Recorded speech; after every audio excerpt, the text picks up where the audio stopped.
I'm using a new software called OBS, and so I hope everything goes smoothly. I'll be doing a commentary on my Nike spec ad, so let's get started. Okay, so before I play, I'll give you some background on this actual project.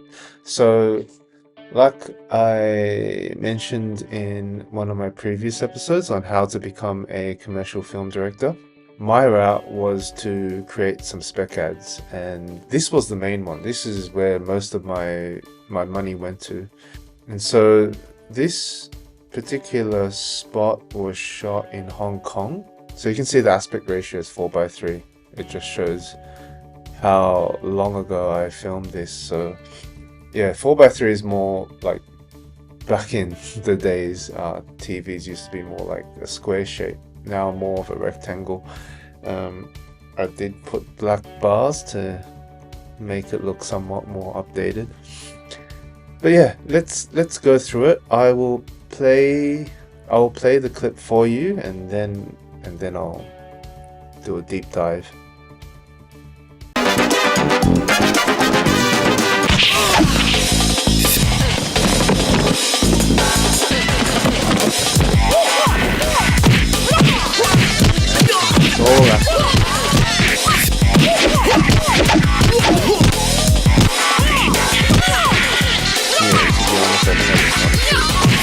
It's all pure all-out action scene. Get up.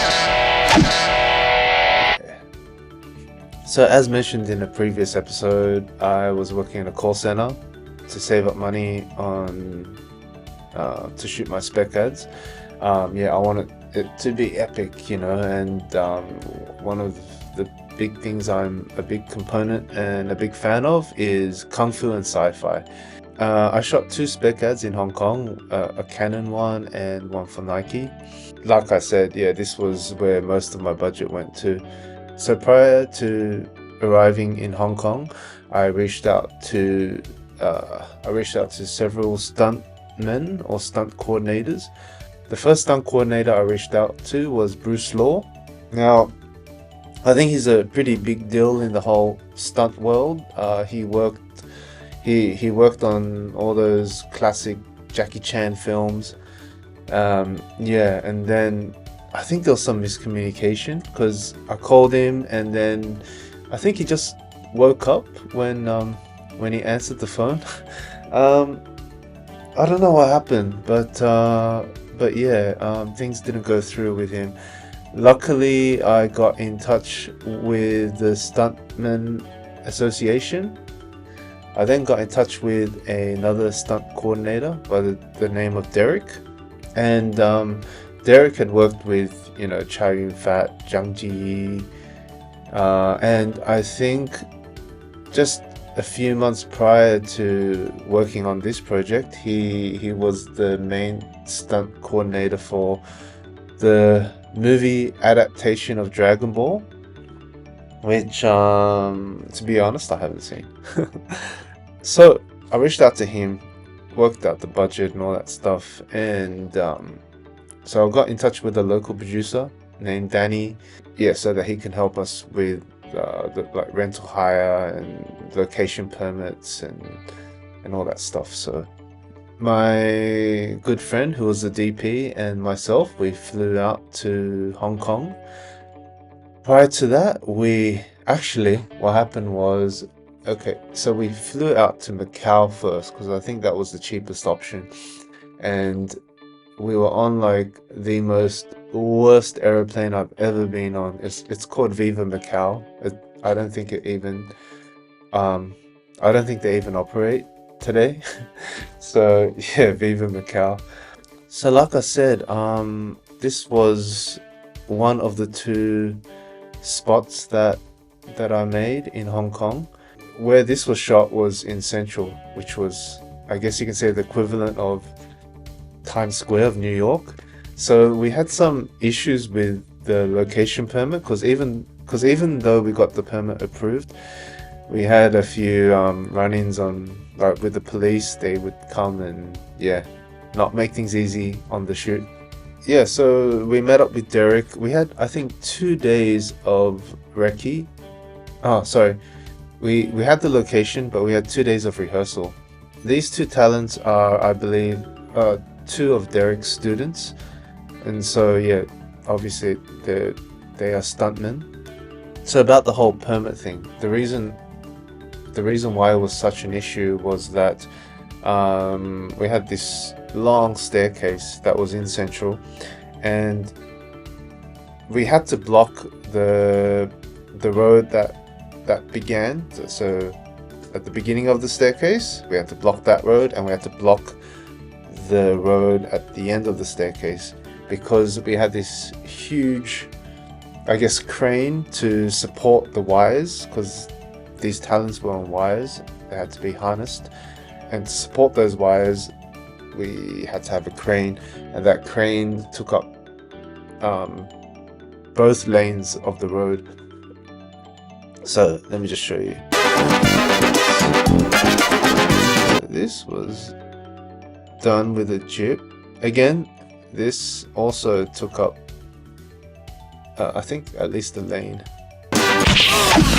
Okay, yeah, so he was hooked up on a wire. Scary stuff, I have to say. I mean, you don't see the wires because they were removed in post. A good friend of mine in mainland China who helped out in all the wire removal. So yeah, so here again, more wire stuff. So he's like kind of running in the air. The only issue I remember when shooting this was that there was only one wire that was attached, and I think it would have been a lot more effective to have at least two wires. Yeah, he would have been able to move more freely. But yeah, we had some issues when shooting this because... But anyway, so yeah, he had just one wire harnessed, unfortunately. I don't know the reason, but yeah. So it was this part. So you can see that he's actually grabbing onto the wire here. I think the wire was... So there was a strap around his waist, and then the wire was like here to create this kind of running up the wall, which you can tell inspired by Crouching Tiger, that scene with Michelle Yeoh. She's running along the wall, but it didn't go as I had envisioned, just because yeah, it's quite obvious that you can tell he's holding onto something.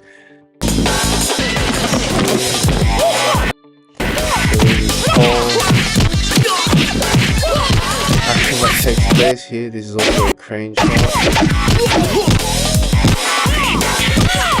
Oh, mind you, this was all shot on 35mm film as well, so setup and everything took longer than it would if you were to shoot on digital.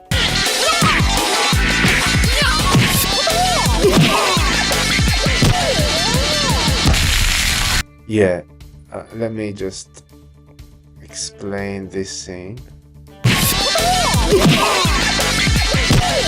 So this dude, right? I kind of wish the other guy, the guy with the red track pants, I wish he was the main guy, because he was a lot more coordinated and he had more of a, I guess you can say, a better look. But not just that, he really hit his mark.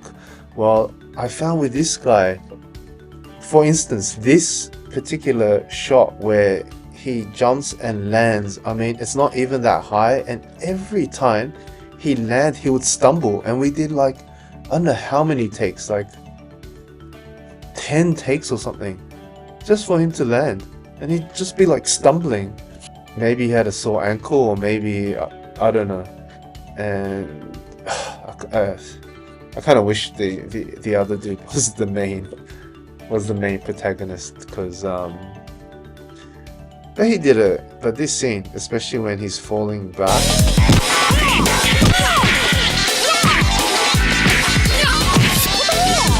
shot right here.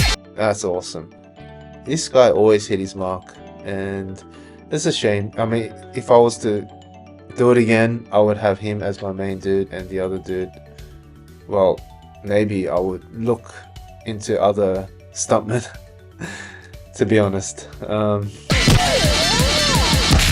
And this scene, I guess, was an afterthought because we just kind of ended off with like showcasing the shoe and no like cracks on the cement. But when I showed the initial cut to the stuntman, to Derek, he was like saying, "Ah, the ending, there's no real strong payoff," and he was right.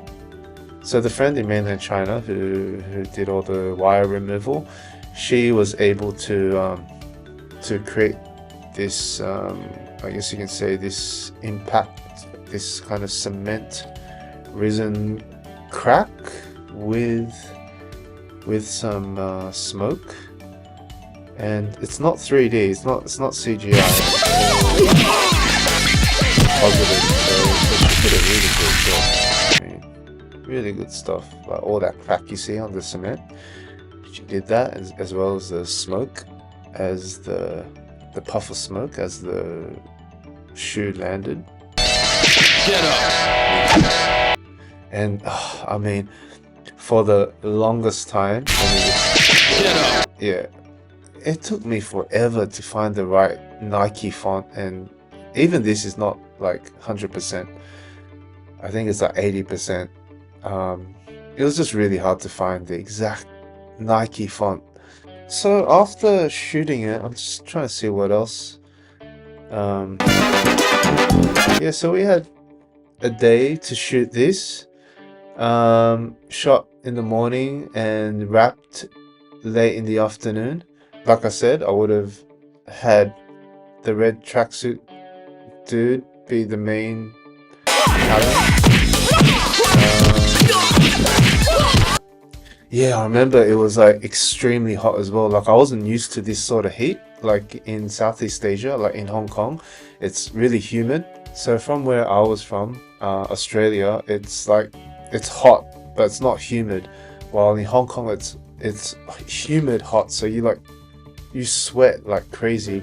And yeah, I wasn't used to the heat there. And I remember during rehearsal, I was just like, I just wish that we were able to push ourselves for more of that rehearsal, just so that we can get the fight sequence a bit more,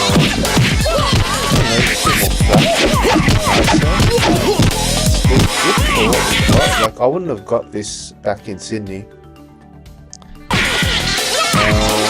Yeah, so you can see it's kind of like becomes like a dance, and I wish it was a bit more fluid. Like this stuff is cool, and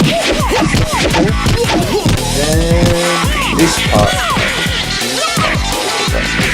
it looks very planned out, but it was a great experience. It was a lot of fun and stress at the same time, I guess you can say, because there was a lot of money being put into this, and I wasn't getting exactly what I wanted, but it was the first time for me. I learned a lot from the experience, dealing with such a big crew and relying on others to help out, especially also it being shot on film. And yeah, we got the film developed at a place called Mandarin Labs, which used to be in Kwun Tong. I'm not sure if they're still there. I don't remember, but I think I got this telecine in Pixel Box, which is also in Hong Kong. We got it color graded in Pixel Box as well by Chung, good friend of mine. Shout out to you, Chung. So the post was done at Pixel Box, which they used to be based in Hong Kong. I believe they're in Shanghai now. But yeah, I believe we did the telecine at Pixel Box. We got it color graded. We got the sound and music also done at Pixel Box. Again, great experience. A lot of things I would have changed. I think I would have. It's just an all-out action piece. It doesn't feel like a little bit. I think at the time I really wanted to do this crazy high-flying Matrix crouching tiger scene, and yeah, this is the result of it. Yeah, so the 5D Mark II was not an option at the time. So yeah, I mean, if I was to do this again, shoot on digital, um, would have had, I would I would have had more days for rehearsal, and also the wire. I would have had the 2 wire thing happening, just so that there's more flexibility, and the talents as well. I should have spoke up and said, yeah, I want that dude to be the main guy, and can we have other options for another stuntman? I mean, if I was to do it today, I would add some supers or a voiceover, and I would have showcased the shoe a bit more as well. But yeah, it's just an all-out action set piece. But like I said, you live and you learn. So yeah, that was my first time doing a director's, I guess, commentary on my own work. That was, yeah, one of my spec heads.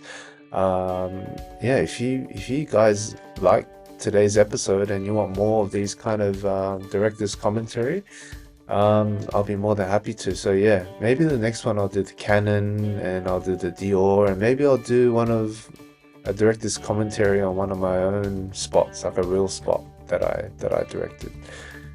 Give you some background on that, some background and insight on those. So other than spec ads, as you guys know, I'm doing a passion project and I really need your help and support on that. So yeah, you can go to my website, asuahan.com. There's a donate button. You can donate via PayPal. Visit my socials, Instagram, Asua_Han. I'm also on TikTok. And I also have an ebook coming out on how to become a filmmaker, or how to become a commercial director. And yeah, I'll see you on the next episode.